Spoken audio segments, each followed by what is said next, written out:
Any and poke के channel में आप सबका स्वागत है। चलिए आए सुनते हैं महाभारत की कहानी। एपिसोड 4, देवव्रत और शांतनु। राजा शांतनु अपनी पत्नी गंगा और अपने पुत्र के जाने के बाद बहुत उदास हो गए थे। उनके जाने के बाद राजा शांतनु ने शिकार करना बंद कर दिया था और अब वे किसी भी जीव को नहीं मारा करते थे। राजा गंगा नदी के किनारे घंटों बैठे रहते थे और अपनी पत्नी और अपने पुत्र को याद किया करते थे। इस तरह इंतजार करते करते 16 वर्ष बीत गए। एक दिन शांतनु के दूत ने उनको आके समाचार दिया कि कोई योद्धा हस्तिनापुर के निकट गंगा का प्रवाह रोकने का प्रयास कर रहा है। उस योद्धा ने अपने तीरों से एक बांध बना लिया है, जिसकी वजह से पानी का प्रवाह रुक गया है। शांतनु जैसे ही नदी के तट पर पहुंचे तो वहां का दृश्य देखकर आश्चर्यचकित हो गए। उन्होंने देखा कि एक नौजवान अपनी तीर अंदाजी का अभ्यास कर रहा था, लेकिन उसने किसी भी इंसान और प्राणी को नुकसान नहीं पहुंचाया था। शांतनु ने अपना धनुष उठाया और बोले, नौजवान, मैं तुम्हें युद्ध की चुनौती देता हूं। उसी समय देवी गंगा प्रकट हो गई और महाराज से बोली, रुकिए महाराज, रुकिए।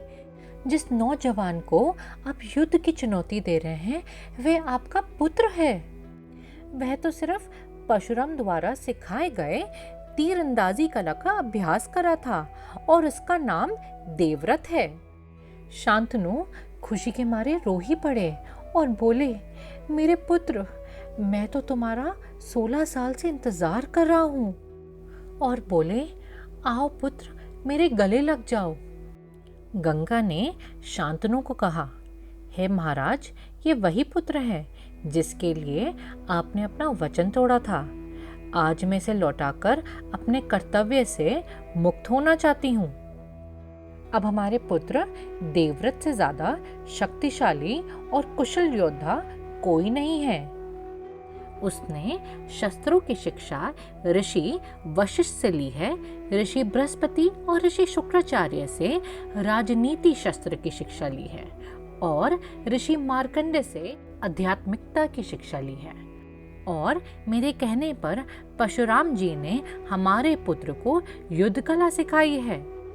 मैं अब हमारे पुत्र को आपको सौंपती हूँ। गंगा ने जाने से पहले अपने पुत्र को कहा, अपने पिता का ख्याल रखना। उन्होंने जीवन में बहुत दुख देखे हैं। अपने पिता के साथ मिलकर धर्म का पालन करना। अब मुझे तुम्हें छोड़ के जाने का समय आ गया है। जब भी मेरी याद आए तो इस तट के निकट आ जाना और आकर मुझे पुकार लेना। तुम्हारी माँ सदैव तुम्हारा पथ प्रदर्शन करने के लिए तैयार होगी। इस तरह वे ये कहते हुए गंगा में वापस अदृश्य हो गई।